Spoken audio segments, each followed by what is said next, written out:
Olá, irmãos e amigos, vamos em nome do Senhor Jesus, com auxílio do Espírito Santo, iniciar o estudo de mais um resumão da lição 8. O título é Humilde e Exaltado.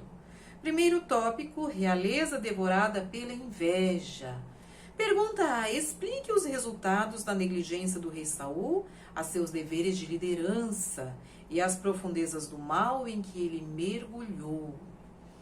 Então, na ânsia de Saul de se vingar, de matar a Davi sendo inocente, né, ele negligenciou seus deveres como administrador da nação. E nisto os filisteus, eles vêm para invadir a terra. E aí o texto diz que Saul, ele temeu e estremeceu muito o seu coração. E ele foi consultar a Deus e não obteve respostas, né? O Senhor não lhe respondeu nem por sonhos, nem por Urim, nem pelos profetas. E a segunda parte da pergunta, as profundezas do mal em que ele mergulhou, ele pediu a seus criados que fossem buscar uma feiticeira. E os seus criados lhe falaram, olha, lá em Endor tem uma mulher que tem o espírito de adivinhação. Então, com este ato, Saul ele fez um pacto com a morte e um acordo com o inferno. Foi contrário à vontade de Deus. Pergunta B, como sabemos que foi o engano de Satanás que atraiu o rei à própria ruína? Então, a feiticeira, o texto de 1 Samuel 28, explica que ela fez subir da terra um ancião, alguém que parecia com um ancião. E interessante que no verso 14 diz que, entendendo Saul que era Samuel, ele pensou, ele entendeu, mas não era Samuel.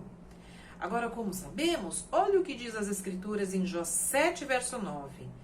Tal como a nuvem se desfaz e passa, aquele que desce à sepultura nunca tornará a subir. E o pensamento inspirado complementa. Essa aparência sobrenatural foi produzida unicamente pelo poder de Satanás. Segundo tópico, o trono está vago. Pergunta A.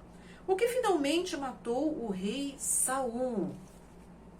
Então, Saul, ele já estava em transgressão há muito tempo, mas ele esgotou a taça da ira de Deus ao consultar aquele espírito das trevas. Saul destruiu a si mesmo. E foi aquele o ápice do ato mau de Saul. Ali ele negou a Deus conscientemente. Outra parte do texto inspirado diz que Saul sabia que neste último ato de consultar a bruxa de Endor, ele cortou o último fragmento que unia a Deus. Então Saul estava consciente do seu ato. Pergunta B. Que clara proibição Deus determina contra a suposta comunicação com os mortos? A necromancia. Então, aquele que fosse pego praticando a necromancia, ele deveria ser apedrejado. Deus proibiu terminantemente esta prática e essa proibição vale até os dias de hoje. Pergunta C. O que devemos aprender com o modo como Davi reagiu à morte de Saul? Então Davi ele ficou muito triste quando ele soube da morte de Saul. E o pensamento inspirado diz que a dor de Davi pela morte de Saul era sincera e profunda, era uma dor de coração, demonstrando generosidade de uma natureza nobre. Ele não se alegrou com a queda do inimigo, né? E ele rasgou as suas vestes, ele chorou, e ele ficou muito triste com a morte de Saul. Terceiro tópico, magnanimidade para com os inimigos. Então, generosidade para com os inimigos. Perguntar, descreva as atividades de Davi após seu período de luto. Não após passar os dias de luto, Davi foi consultar ao Senhor. Senhor, eu devo subir a alguma das cidades de Judá? E o Senhor respondeu a Davi, vai até Hebrom. E lá ele encontrou-se com os anciãos, né? E veio um mensageiro lhe comunicar que os homens de Jabe-Gileade, eles haviam dado um sepultamento a Saul. E ele foi até Jabes de Gileade, conversou com os anciãos e aprovou esta atitude destes homens. E no final ele ainda deu um conselho, deu um ânimo para eles. O verso 7 diz: esforcem-se, pois, agora as vossas mãos e sede homens valentes, pois Saul, vosso senhor, é morto. Mas também os da casa de Judá já me ungiram rei sobre si. Pergunta B. Quem era Abner e como ele causou problemas a Davi? Abner era filho de Ner, ele havia sido capitão do falecido rei Saul. E aí ele tinha uma mágoa no coração contra Davi. E o que ele fez? Ele pegou Isbosete, que era filho de Saul, que havia sobrevivido, e ungiu rei sobre Israel, causando uma divisão entre Israel e Judá. E o pensamento inspirado diz que as circunstâncias da posição de Abner serviram para desenvolver o seu verdadeiro caráter e revelaram a sua ambição e falta de escrúpulos. Vamos à pergunta C. Como o trono foi estabelecido e como Davi tocou o coração do povo de Israel por sua nobreza para com outro que havia sido seu inimigo, né? Então, Deus fortaleceu e estabeleceu o trono de Davi pela mão de Deus, né? E houve uma longa guerra entre a casa de Saul e a casa de Davi. Porém, Davi ia se fortalecendo, mas os da casa de Saul iam se enfraquecendo. Joabe e Abisai, eles tinham, que era do grupo de Judá, eles tinham uma mágoa, né, guardada contra Abner. Pois durante a batalha, Abner havia matado o seu irmão, né, Asael. Então, Joabe e Abisai, eles planejaram e mataram Abner. Mataram Abner em tempo de paz, né? E a nobreza de Davi, ele não concordou com este ato desses dois irmãos, né? Ele chorou, ele seguiu, né, o enterro, deu um enterro digno, né, a Abner, e chorou, e novamente a sua contrição foi sincera. Ele não quis comer pão e ele deixou bem claro para a nação que ele não procedera do rei, que ele não apoiou, ele não aprovou a atitude daqueles dois irmãos.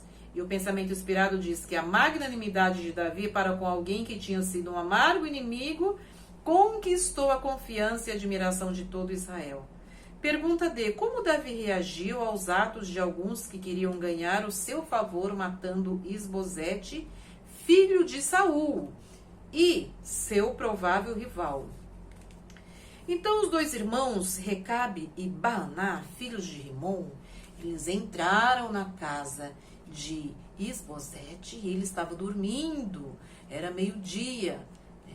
Ele estava em sua cama e eles mataram Isbosete. E vieram contar alegremente a Davi. E Davi não aprovou aquele ato dos dois irmãos, de Recabe e Baaná.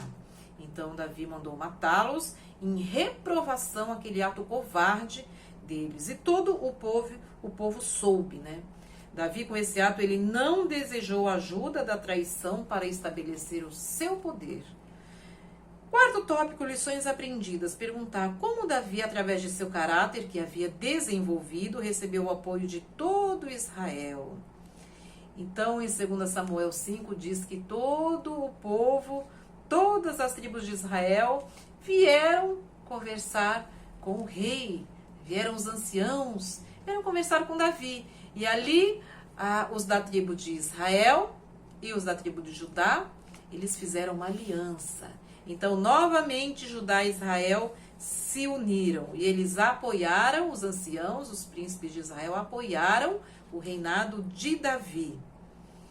O texto de Lucas, muito bonito, diz: porquanto qualquer que a si mesmo se exaltar será humilhado, e aquele que a si mesmo se humilhar será exaltado. Então, nós vimos que aqui Davi foi exaltado. Pergunta B. Como Davi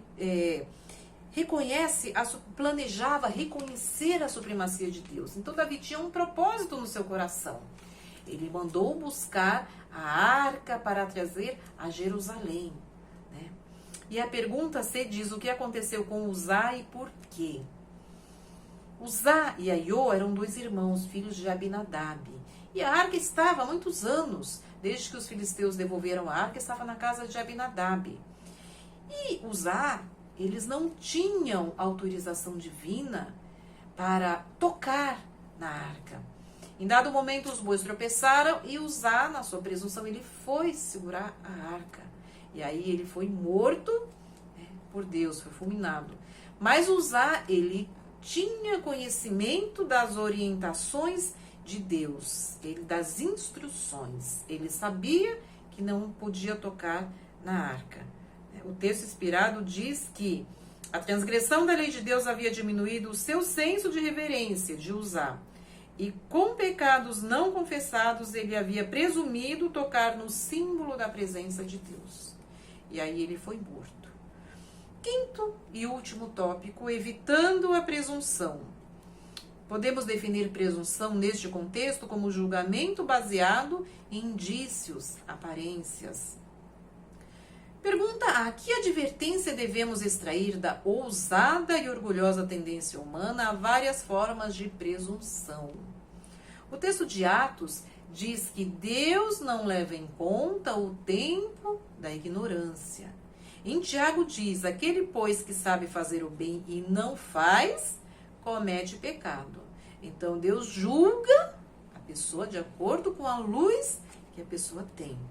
E Uzá, ele tinha muito conhecimento das instruções de Deus. Né? Por isso, o pensamento inspirado diz que o Senhor não pôde aceitar o serviço porque não foi realizado de acordo com as suas instruções.